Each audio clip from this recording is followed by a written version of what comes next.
ABK Radio, l'interview. Ce matin, le président de La Part est l'invité de Sidonie Fekak. Célestin Djamé est avec nous en studio. Bonjour président et bienvenue dans ce studio d'ABK Radio. Bonjour Sidonie, bonjour Didier, bonjour brigadier. Bonjour président. Et merci pour l'invitation. Vous nous faites donc le plaisir d'être ce jour en notre compagnie et tout de suite démarrons notre entretien en parlant de sport. Le Cameroun affronte le Burundi le 12 septembre prochain et c'est une rencontre décisive pour décrocher notre ticket de qualification pour ce qui est de la CAN Côte d'Ivoire 2024. Président, est-ce que vous êtes optimiste quant à notre qualification ? Bien entendu, le Cameroun est une très grande équipe de football. C'est une évidence que de le rappeler. Donc vous comprenez donc que je suis parfaitement optimiste par rapport à cette qualification. Même s'il ne faut pas négliger l'adversaire, bien entendu. Il me semble qu'on a une équipe qui est parfaitement constituée, qui est en place. Malgré les petits remous qui ont pu avoir lieu ici ou là, il n'empêche pas qu'aujourd'hui, il y a tout lieu pour les Camerounais, en tout cas, d'être très optimistes quant à la qualification pour cette CAN en Côte d'Ivoire. Et intéressons-nous à une autre actualité toujours sportive, André Onana qui fait son grand retour au sein de la tanière et on pourrait qualifier ce retour de controversé, surtout que nous avons des sorties de ce dernier qui alimentent un tout petit peu la confusion. Qu'est-ce que cela vous inspire, président ? Oui, je pense qu'il faut considérer cette lettre d'André Onana, qui est une lettre anecdotique, un peu comme un élément secondaire, parce qu'en vérité, ce qui est important, c'est qu'il a accepté de revenir et servir les couleurs de son pays. Je pense qu'il y a lieu de le saluer pour cela. C'est ce qu'il faut retenir. Maintenant, la petite polémique, je crois qu'on n'en a pas besoin. Ce qui est important pour nous aujourd'hui, c'est de nous liguer derrière notre équipe nationale pour nous qualifier pour la Côte d'Ivoire. Bon, évidemment, personne n'a ignoré l'incident qui s'est déroulé au Qatar il y a de cela 1 an. Mais bon, comme dans toute communauté humaine, des petits remous, ça arrive. C'est ce qui s'est passé entre André Onana et le staff technique des Lions Indomptables. Mais cela dit, l'essentiel est préservé. Après quelques bouderies, Onana a pensé et nous lui faisons confiance pour cela, qu'il fallait, après tout et au-delà de tout, servir les couleurs du pays. Donc je suis très content de ce retour. Je pense qu'il est temps de mettre fin à la polémique et de se concentrer sur l'enjeu majeur qui est la qualification pour la Côte d'Ivoire en 2024. Et pour refermer totalement cette question sur le sport, l'actualité du côté de la FECAFOOT, qu'est-ce que cela vous inspire ? Il y a tellement de remous, ces dissensions, ces différends qui opposent le président Samuel Eto'o-Fils à de nombreux acteurs du football camerounais. Qu'est-ce que vous pensez en tant qu'homme politique ? Est-ce que finalement il faudrait qu'il y ait un retour de la paix au sein de cette instance fêtière du football camerounais ? Ou alors, et qu'est-ce qu'il faut en fait pour que les différentes parties se retrouvent à la même table pour s'intéresser au sport et aux acteurs de sport qui sont les footballeurs ? Je pense comme les Camerounais, c'est-à-dire que c'est une tempête dans un verre d'eau. Et quand on regarde bien les activités de la FECAFOOT, vous savez, on ne s'intéresse qu'à un arbre chargé de fruits. On ne peut pas lancer la pierre à un arbre qui est complètement dépourvu de fruits. Eto'o est venu pour réformer, c'est ce qu'il est en train de faire depuis 2 ans. Il n'en est qu'à la 2e année de son premier mandat, j'espère qu'il en aura au moins 3. Parce que quand on compare le travail qu'il a fait sur le terrain par rapport à tous ses prédécesseurs, on se rend bien compte qu'il est vraiment dans une grande réforme. C'est ce qui choque tous les adeptes de la mangeoire qui étaient habitués, n'est-ce pas, à recevoir des petites rentes, des petites récompenses depuis très longtemps. Eto'o est venu fermer les vannes et ça ne plaît pas à tout le monde. Donc on peut donc comprendre toutes ces hics et toutes ces attaques qui sont lancées contre Samuel Eto'o. Je pense qu'il l'a accepté avec beaucoup de sportivité. Mais encore aujourd'hui, il est clair que Eto'o est bien installé dans son fauteuil de président de la FECAFOOT. Bien sûr, il y a eu des décisions, n'est-ce pas, du TAS, et bien entendu, les décisions qui sont défavorables au comité exécutif et à la FECAFOOT en général sont susceptibles d'un recours. Je rappelle qu'au-delà de la TAS, il y a aussi un tribunal qui s'appelle le tribunal fédéral suisse, au-dessus duquel on peut évidemment se pourvoir un appel, en tout cas faire un recours. Donc sur le plan strictement juridique, je pense que rien n'est à déplorer. Ces décisions peuvent toujours à tout moment être remises en cause. Samuel Eto'o en a conscience. Je pense qu'il a gardé la tête froide, il continue à travailler et je l'encourage pour ses réformes parce qu'en vérité, depuis qu'il est là, les réformes ne cessent de continuer. Je tiens à rappeler très très rapidement qu'avant l'arrivée de Samuel Eto'o, on n'avait plus pratiquement de championnat. Sous Seydou Boumodiolo, le championnat était arrêté. Il n'y avait plus de championnat féminin. Non seulement il a restauré le championnat, mais il a mis en place des formules qui satisfont, n'est-ce pas, nos joueurs, parce que dans tout ça, il faut bien se rappeler que ceux qui se plaignent davantage, ce sont les présidents de club, qui étaient habitués à la mangeoire, et les joueurs ne se plaignent pas, alors que c'était récurrent de manière assez douloureuse depuis très longtemps. Donc aujourd'hui, Samuel Eto'o est en train de remettre sur pied beaucoup de réformes, parmi lesquelles d'ailleurs le salaire minimum des joueurs. Je rappelle que pour le football MTN Elite 1, c'est 200 000 francs minimum. Pour les filles, c'est 150 000 francs le minimum. Et en Ligue 2, c'est 100 000 francs le salaire de base, le salaire minimum. Donc aujourd'hui, on ne peut pas dire que c'est rien du tout. Et en plus, s'il vous plaît, les salaires se font désormais par virement. Donc on peut dire que c'est des réformes assez intéressantes. D'autant plus qu'on peut y ajouter, n'est-ce pas, les nouveaux sponsors qui sont venus, qui étaient déjà partis. Je pense notamment à MTN, je pense à Orange et même aux brasseries du Cameroun. Et bien d'autres sponsors encore que j'ignore. Je pense à l'équipementier One All Sport qui s'est engagé à verser des sommes pas négligeables à la FECAFOOT. Je pense que certains Eto'o, des anti-Eto'o primaires, ont dit au début que c'était une société écran qui n'existait même pas. Non seulement on s'est rendu compte que ça n'était pas une société écran, mais en plus, c'est une société qui tenait ses engagements. Aujourd'hui, c'est tout à fait inédit. Cette entreprise s'est engagée, n'est-ce pas, à verser minimum 7 milliards l'année à la FECAFOOT. Ce n'est pas des sommes négligeables, ça peut servir.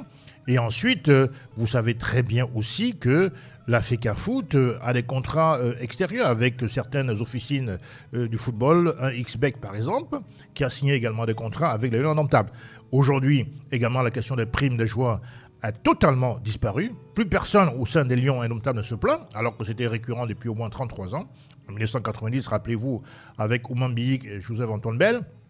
Rappelez-vous, même en Afrique du Sud, en 2010, avec Samuel Eto'o, où les primes des joueurs n'étaient pas payées, avec l'équipe nationale féminine qui pleurnichait à tout match après toutes les compétitions, parce que les primes n'étaient pas versées. Aujourd'hui, c'est terminé, c'est du passé. Ayons quand même l'honnêteté de le reconnaître. Même si l'action d'Eto'o n'est pas parfaite, tout homme est soumis à des erreurs, l'erreur est humaine. Je veux dire que, admettons quand même qu'il y a des réformes considérables par rapport à l'époque passée. Donc je me réjouis que Eto'o ait pris la tête de la FECAFOOT. Nous espérons qu'à la fin de son mandat, il aura un bilan encore plus étoffé et qu'après, il sera réélu comme président de la FECAFOOT. Président, certains pourraient vous poser l'argument selon lequel il y a certes des réformes, mais il y a également beaucoup de divisions au sein du sport football camerounais depuis l'arrivée de Samuel Eto'o fils à la présidence de la FECAFOOT. Mais ceux qui veulent semer la division, ce sont des gens plutôt qui bénéficiaient des petites récompenses, parce que moi je vois plutôt l'action Eto'o comme une action de rassemblement, parce que il y avait beaucoup de procédures au TAS, rappelez-vous. Il y avait le COMEX de 2009 qui n'entendait pas lâcher du lest, vous savez, qui n'arrêtait pas d'engager des procédures sur procédures au TAS. Et puis finalement, rappelez-vous cette image assez honorable et assez marquante de Samuel Eto'o qui s'est agenouillé devant tout le staff de l'ancien COMEX, s'est agenouillé pour demander pardon au nom de l'ancienne équipe et que les procédures soient arrêtées. D'ailleurs, le TAS a renvoyé les parties à une entente consensuelle, transactionnelle, ce qui a été fait. Aujourd'hui, on ne parle plus du comité exécutif de 2009. Donc c'est un point majeur. Eto'o a posé là un acte fort de rassemblement. Donc on ne peut donc pas dire que Eto'o, elle a divise. Bien sûr, tout le monde ne sera pas content de ce qu'il fait. Naturellement, même Jésus a été critiqué, il a été insulté, il a été pratiquement, on lui a craché dessus. Alors qui est Eto'o par rapport à Jésus? Même si certains le considèrent comme un messie, moi je n'ai pas une approche messianique de l'action de Samuel Eto'o. Je pense que c'est un garçon tout à fait dynamique, performant, il apprend extrêmement vite. Non seulement il a été un très grand footballeur, mais là n'est pas le débat. La question, c'est est-ce qu'il arrive à manager son équipe? La réponse est oui. Je pense qu'il progressera encore dans les années à venir. Je lui souhaite beaucoup de mandats et beaucoup de réformes, comme il est en train de le faire au sein de la FECAFOOT. Donc, en vérité, il a davantage rassemblé que divisé. Il y aura toujours des gens, n'est-ce pas, des mécontents, des grincheux qui étaient là effectivement pour des positions rentières qui ne seront pas contents. Mais en vérité, quand on regarde l'intérêt supérieur du football camerounais, on se rend bien compte qu'Eto est en train de rassembler la majorité des Camerounais. Interrogez-la, vous comprendrez bien que même si les mécontents sont minoritaires, une grande majorité des Camerounais soutiennent l'action de Samuel Eto'o. Voilà pour la mise en bouche de cette grande interview avec Sidonie Fikak et Célestin Djamène.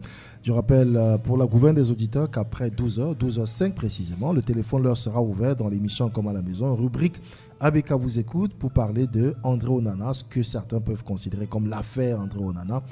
Est-ce que c'est du pain béni ou alors est-ce que c'est un non-événement? On en parlera donc tout à l'heure à 12h05. Ce sera avec Cathy Minta à nos deux numéros de téléphone 699 19 11 62. Je reprends 699 19 11 62 et 678 42 64 90. Célestin Djamène est l'invité de Sidonie Fikak, qui est le président de la part. Sur la question politique à présent, convoquant ce qui se passe, président au Gabon, pour dire qu'on y a vu le père Omar Bongo succéder, remplacé au poste de président par Ali Bongo, débarqué le 30 août 2023.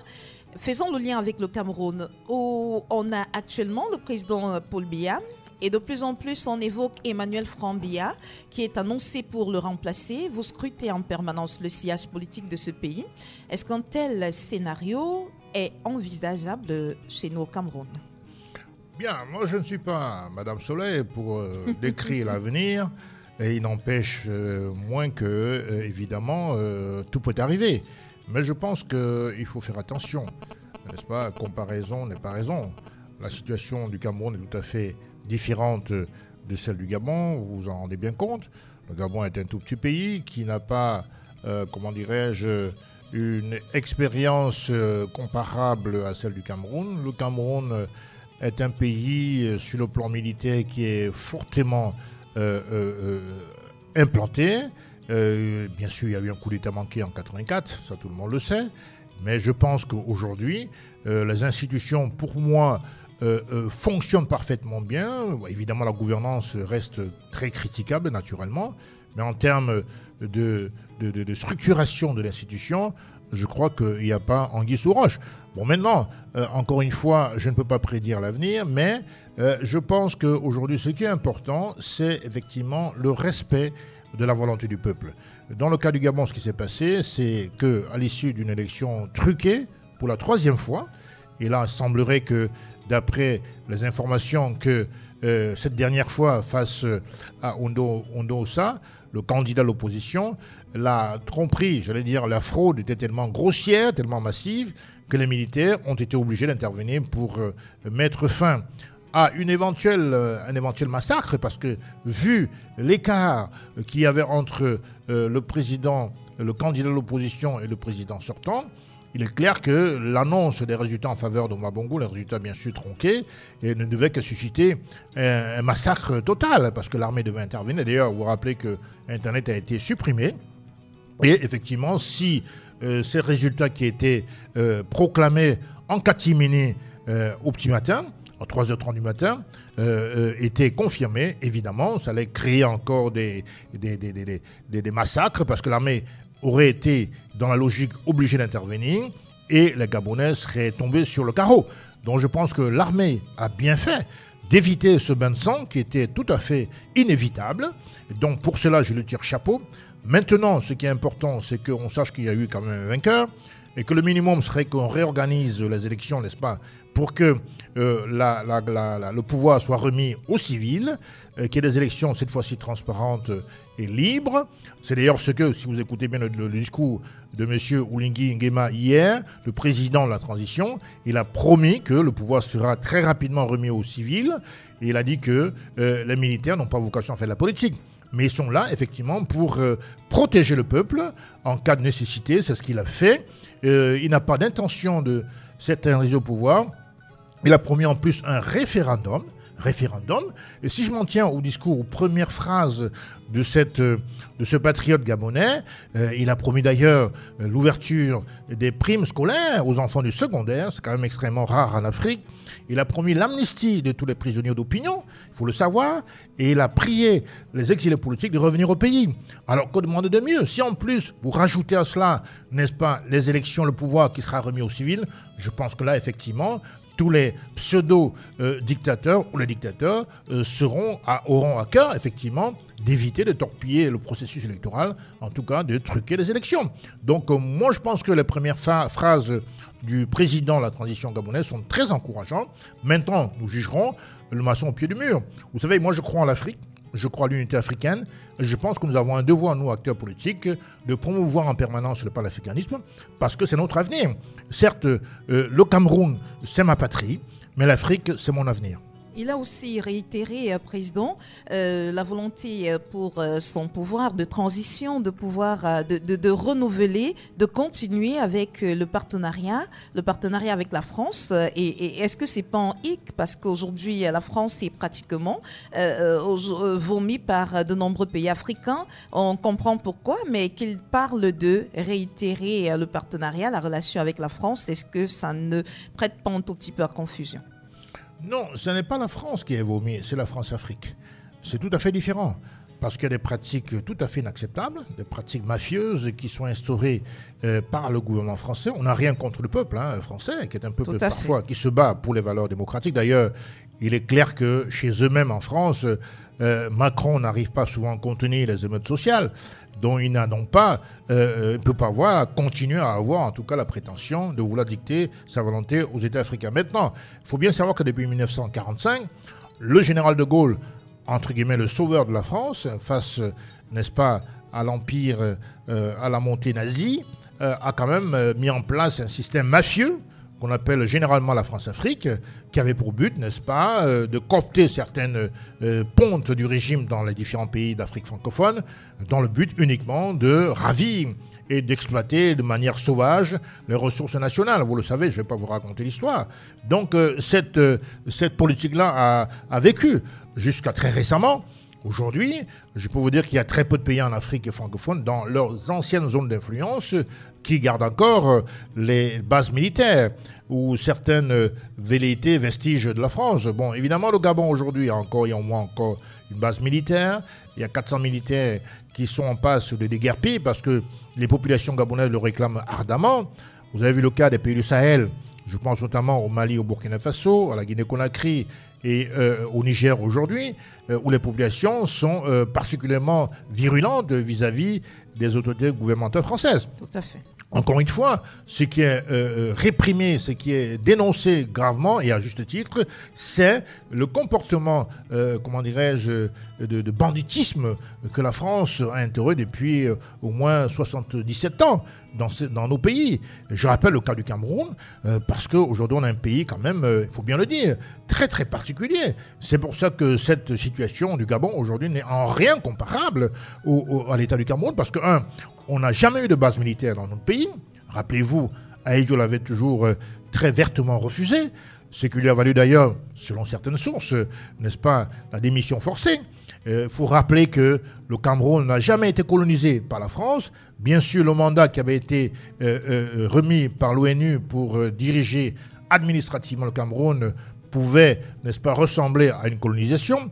Accordons-leur même que c'était une colonisation, mais dans le fond, le Cameroun a toujours eu un statut particulier. Rappelez-vous aussi que le Cameroun a signé des accords militaires, pas seulement avec la France, mais aussi avec la Chine, Israël, la Russie et même les États-Unis. Vous voyez qu'on a une politique assez disparate de nos relations militaires internationales, et donc nous militons pour le multilatéralisme, pour un monde bipolaire, voire même multipolaire. Donc on n'est pas un pays comparable à la France, on n'a pas de base militaire, on a supprimé les accords militaires, les accords de coopération. Rappelez-vous, François Fillon, l'ex-premier ministre de Sarkozy, quand il a débarqué à Yaoundé, n'est-ce pas, en 2009, pour relancer, pour réécrire les accords de coopération, M. Biya a dit niet. Et récemment encore, vous savez que M. Biya Semon est parti en Russie pour signer les accords militaires pendant que l'OTAN faisait la guerre, n'est-ce pas, à la Russie, et on voit très bien aujourd'hui que le Cameroun était un statut particulier. Donc un coup d'État n'est pas, n'est-ce pas, donné au premier venu au Cameroun. Je pense d'ailleurs qu'un coup d'État, à l'heure où je vous parle, dans notre pays, bien sûr, tout est possible, mais pour mon avis personnel, un coup d'État est impossible. Parce que les conditions, justement, qui sont liées à l'ancienne puissance tutélaire, ne sont pas remplies au Cameroun. On est un pays très indépendant. Je rappelle encore une fois, il n'est pas question de dire que la gouvernance est parfaite. Je suis en train de dire que dans les causes fondamentales de cette crise africaine vis-à-vis de la France, il est clair que le Cameroun a une situation très particulière. Et dans ce sens-là, je crois que notre situation n'est comparable à nulle autre. Monsieur le Président, examinons à présent les forces et faiblesses des partis de l'opposition camerounaise. D'abord, les faiblesses de l'opposition au Cameroun. Bon, je pense que les faiblesses, c'est un appétit morbide de certains opposants à toujours vouloir aller à la mangeoire, un appétit morbide de toujours vouloir, n'est-ce pas, comme on dit souvent, garder sa part, même si le jeu de mots est à proscrire, pour ce qui concerne mon parti. Je crois qu'il y a un appétit aussi morbide de vouloir toujours aller, n'est-ce pas, à la course au pouvoir de manière solitaire. Alors que pour l'opinion nationale, il faut absolument, parce qu'il y a beaucoup de partis qui sont convergents sur beaucoup de sujets, on peut parfaitement créer une plateforme d'idées et puis présenter, comme en 92 d'ailleurs, une plateforme unique qui pourra permettre de sortir du chapeau, n'est-ce pas, un candidat unique. Bon, ce n'est pas l'alpha et l'oméga de la politique chez APA. Nous pensons que l'urgence aujourd'hui est à la réforme du code électoral. Parce que je le rappelle, ce code électoral est biaisé. On ne peut pas mettre dans un code électoral, que d'une part, les résultats, les PV des bureaux de vote ne pourront être présentés et valablement présentés que par le président des bureaux de vote qui sont généralement issus du parti au pouvoir. Ce n'est pas loyal. On ne peut pas admettre que, certains préfets, certains sous-préfets puissent, comme je l'ai vu en 2013, pénétrer dans des centres de vote. Ce n'est pas leur rôle. On peut évidemment accorder le fait que les policiers se mettent, n'est-ce pas, dans la cour, dans les centres de vote pour prévenir toute émeute ou tout débordement pour prévenir la sécurité. Mais on ne peut pas admettre que certains préfets, je l'ai déjà vu, puissent pénétrer dans les centres de vote. C'est absolument inadmissible, d'autant plus que sur le plan des institutions, sur le plan du code électoral, seul l'ECAM est habilité à organiser et à diriger les élections au Cameroun. Donc voilà, ça c'est les faiblesses de l'opposition. Je pense qu'elle a intérêt, pour les partis qui ont l'habitude de se présenter, et à part est totalement engagé à prendre part naturellement, n'est-ce pas, aux élections de 2025, et on n'est pas comme certains mouches du coche qui se réveillent de bonne heure pour pouvoir, après tant d'atermoiements et tant de tergiversation, décider sans aucun fondement de prendre part aux élections. Alors même qu'il y a quelques années plus tôt, ils ont boycotté sans raison. Donc à part être engagé dans le processus électoral, même si les élections sont perfectibles, les conditions je veux dire, et c'est justement parce qu'elles sont perfectibles qu'il faut réformer ce code que nous souhaitons envoyer des défenseurs, des ambassadeurs dans les institutions pour défendre la cause du peuple, c'est-à-dire la réforme de ce code électoral. Ça a toujours été ma position et c'est aujourd'hui la position de APA. On n'a pas varié d'un pouce là-dessus. Mais non, les avantages, je n'en vois aucun. Je pense que le fait de vouloir être candidat à une élection ne suffit pas. Il faut voir aussi ce qui est proposé au peuple, et surtout quand on est élu dans des institutions locales, comme les mairies et autre chose, il faut savoir tenir les promesses de campagne. Vous voyez bien les routes du Cameroun aujourd'hui. Nous sommes en saison de pluie et vous voyez que c'est encore plus grave. Nos routes sont totalement impraticables. Je venais encore récemment à cette émission, mais je suis obligé en tant que, automobiliste, d'agir sur le goudron comme un slalomeur, comme un agent, un sportif de la Formule 1. Et donc, parce qu'il faut éviter les trous de souris, les nids de poules et les nids d'éléphants tout le temps. Et donc, Président, l'opposition camerounaise n'est pas forte.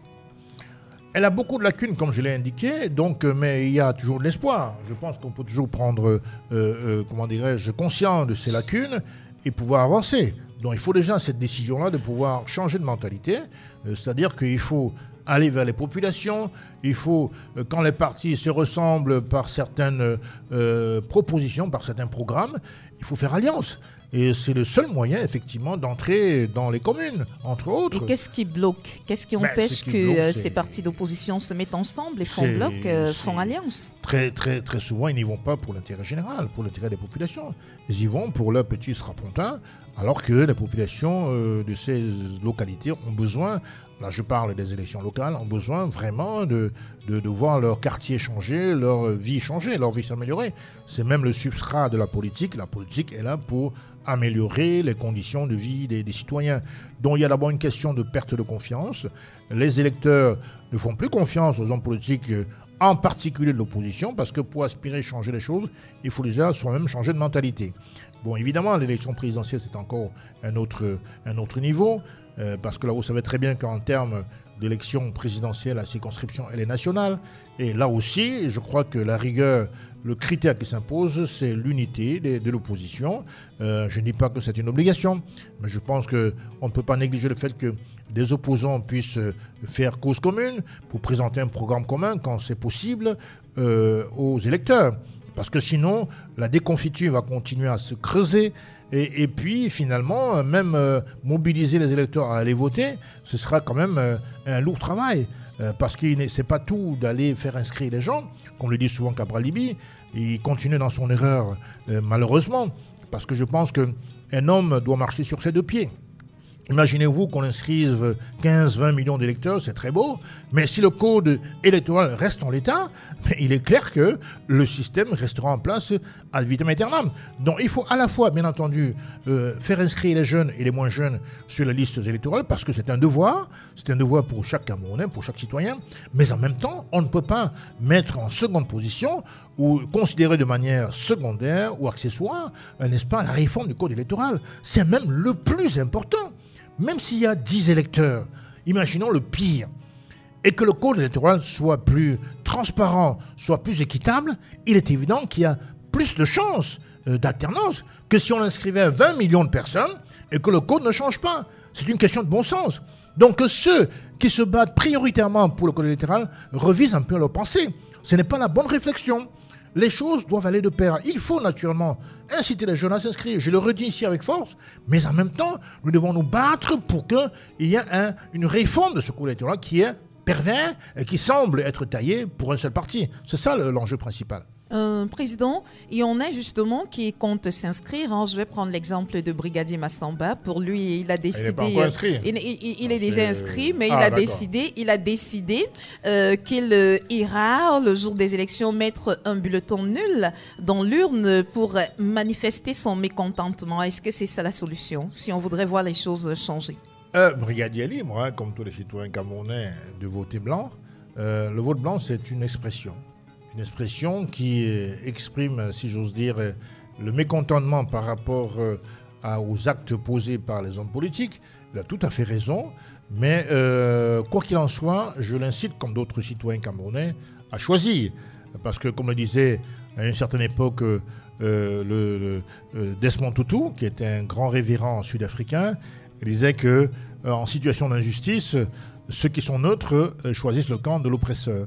Donc je pense qu'il est important à tout moment de choisir son camp, le camp de la liberté, le camp de l'évolution, le camp du développement.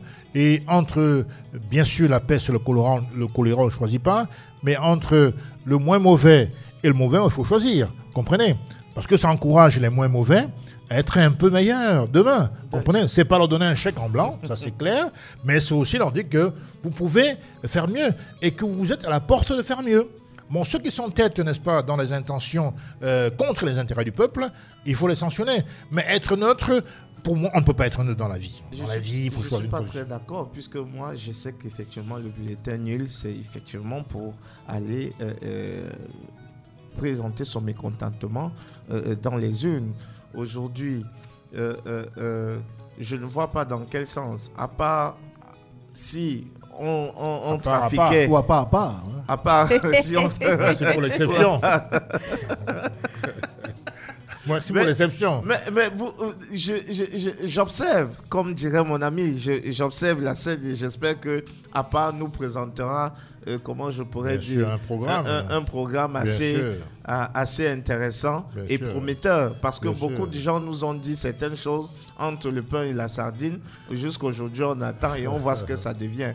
On est là, on attend. Je fais partie de cette partie muette, le peuple, le bas peuple, qui espère voir quelque chose en 2025, qui espère, comme toutes les autres années où il y a eu élection, qui espère voir un changement concret et même visible et même palpable d'une certaine manière. Et aujourd'hui, le peuple ne va pas bien.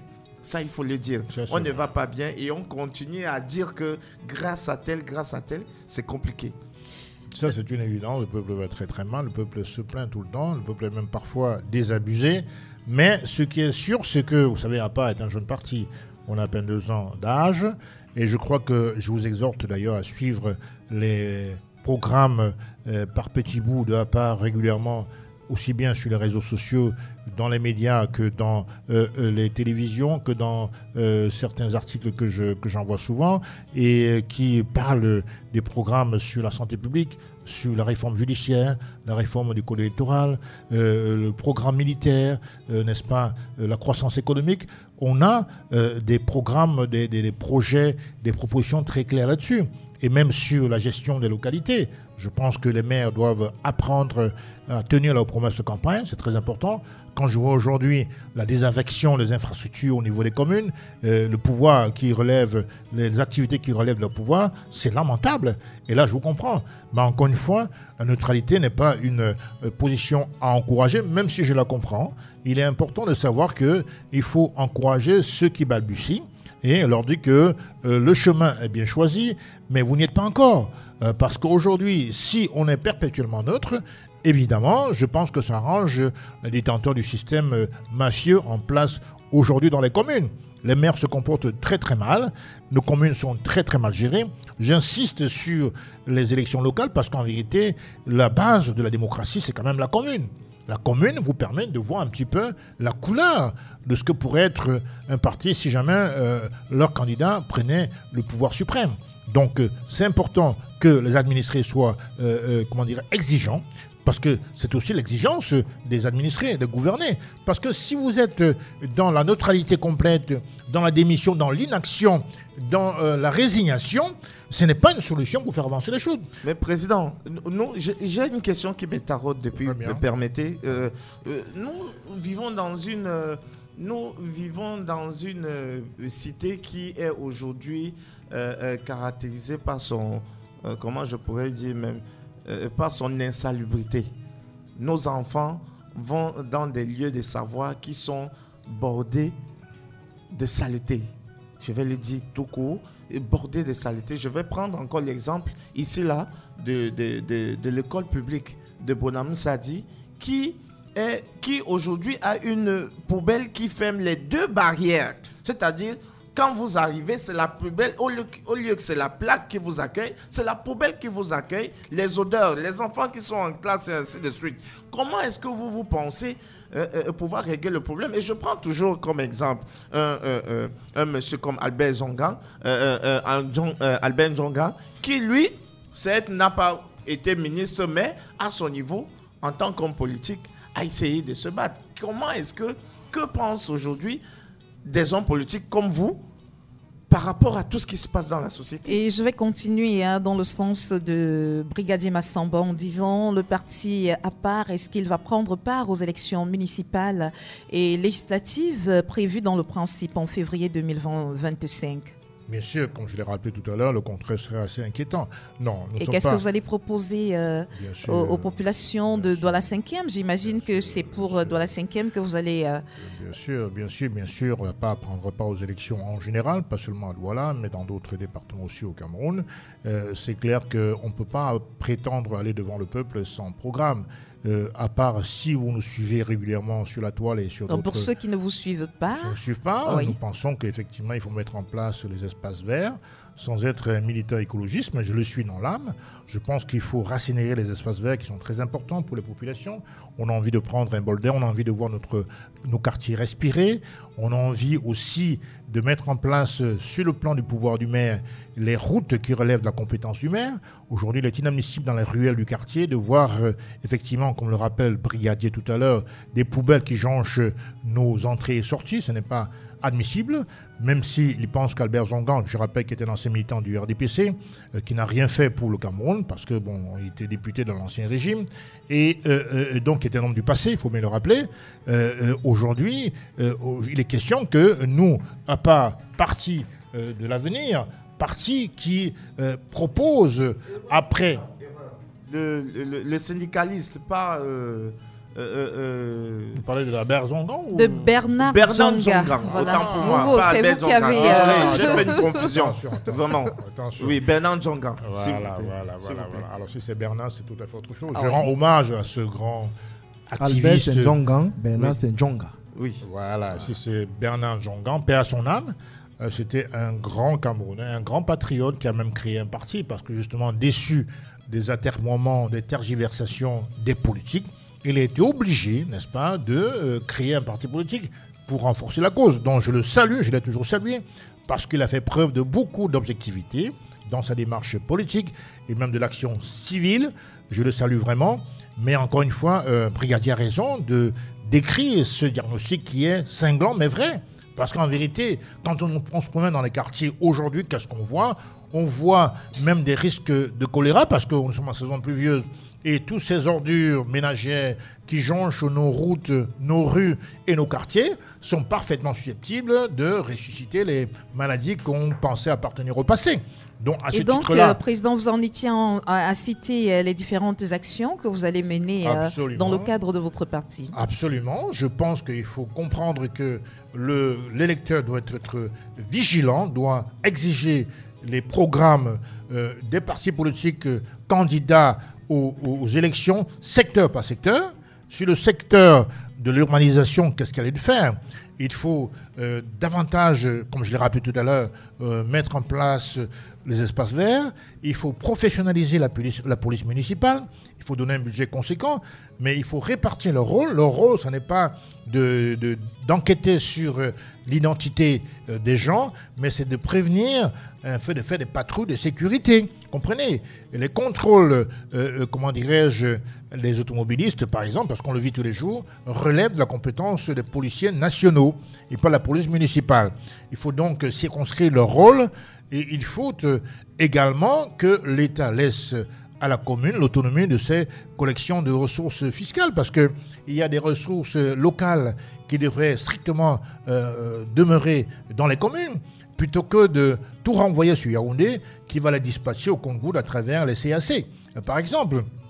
Et donc, il faut tenir compte de tout ça. Il faut que l'État puisse respecter le principe de la décentralisation qui exige que certains pouvoirs à la fois économiques, scolaires, sanitaires relèvent du maire et leur donner plein pouvoir puisqu'on est censé être en décentralisation. Il n'est pas normal, par exemple, je prends le cas de Penja de triste mémoire, où le ministre, Obama, est venu dire qu'il ne faut pas appliquer, le code des collectivités territoriales parce qu'il n'y a pas de décret d'application, c'est du n'importe quoi. Il y a des pouvoirs qui sont totalement exclusifs aux maires. On doit les laisser travailler. Et maintenant, sur le plan politique, il revient aux électeurs de juger le bilan au moment des élections. Donc, nous comptons vraiment faire en sorte que le pouvoir des maires soit respecté. Nous comptons construire une maison des jeunesses un peu partout dans les quartiers. Il faut que les jeunes apprennent des métiers. Il faut que la commune soit en mesure de mettre à la disposition des jeunes, notamment des secteurs de métiers dans les maisons de jeunesse qui aura une adhésion libre par rapport aux jeunes. Il faut davantage construire des crèches municipales pour les filles mères parce qu'on a remarqué que dans nos sociétés, il y a beaucoup de jeunes filles qui tombent enceintes très tôt. Et pour trouver un job, il va falloir aussi qu'on permette qu'elles puissent accéder aux crèches gratuitement et qui leur donne le temps de rechercher du travail. Parce que moi, quand j'étais élu conseiller municipal, c'est ce que j'ai proposé à Douala-Premier, c'est ce qui a fonctionné. Aujourd'hui, les crèches municipales que nous avons à Douala-Premier sont gratuites. Ça permet, il en faudra encore assez. C'est ce que j'ai l'intention de mettre à Douala-5e si les électeurs me font confiance. Je pense qu'il est temps aujourd'hui que les populations prennent la pleine mesure de l'action importante des maires, qu'elles soient exigeantes, qu'elles fassent du bruit, make noise, parce que, après tout, le pouvoir appartient au peuple. Comprenez ? Les dirigeants sont élus, ils ont un mandat du peuple, et le peuple a le devoir d'exiger des comptes, n'est-ce pas, de ceux à qui ils ont donné mandat. Donc, j'invite aussi les populations à agir, à faire du bruit, si j'ose dire. Parce que sinon, la démocratie serait à sens unique, elle serait unilatérale, et ça ne serait plus la démocratie, ce serait la dictature. Donc c'est une marche à deux, c'est le vivre ensemble, et APA a pleinement l'intention, effectivement, d'appliquer, n'est-ce pas, sa politique, une fois qu'elle sera au pouvoir. Il y aura plus d'écoles, davantage d'écoles municipales, de maternelles municipales, par exemple. Il y aura plus de maisons de jeunes. On essaiera de créer des emplois, d'inciter les investisseurs, y compris internationaux, à venir investir sur le territoire de Douala-5e, parce que c'est le privé qui crée la richesse. La mairie a un domaine privé. Nous entendons, n'est-ce pas, exploiter de manière positive ce domaine privé-là de la mairie pour que les jeunes aient accès à l'emploi. Parce que c'est de ça qu'il s'agit. La pire gangrène, c'est le chômage. Il faut lutter contre le sous-emploi. C'est très important. Et APA est pleinement décidé, une fois aux affaires, de mettre en place des opportunités d'emploi pour les jeunes, de susciter la création de micro-entreprises, des PME, de faire baisser, n'est-ce pas, le taux des notices d'impact environnemental, parce que c'est ce qu'on exige aujourd'hui depuis la loi d'orientation 2004 sur les sociétés et les PME qui se créent. Il y a une espèce de diktat qu'on appelle la notice d'impact environnemental qui oblige des sociétés naissantes à verser 100 000 francs, 300 000 francs comme péage, comme droit de péage pour créer leur entreprise. Ça n'est pas normal. Il faut encourager au contraire les jeunes à créer des petites start-up, des entreprises qui puissent enrichir sur le plan économique et financier, n'est-ce pas, le territoire de la 5e. Nous sommes parvenus au terme de cet entretien. Président Célestin Djamène, merci d'avoir été là. C'est moi qui vous remercie, Sidonie, et merci à Beka pour cette sollicitation qui me permet aussi d'exposer, n'est-ce pas, mon programme quand c'est nécessaire aux populations et aux électeurs de la 5e et du Cameroun en général. Beka Radio. De lundi à vendredi dès 7h. Retrouvez dans le 7-10, 7h10. Beka Matin, premier sur le matin. Les invités consultants de classe exceptionnels.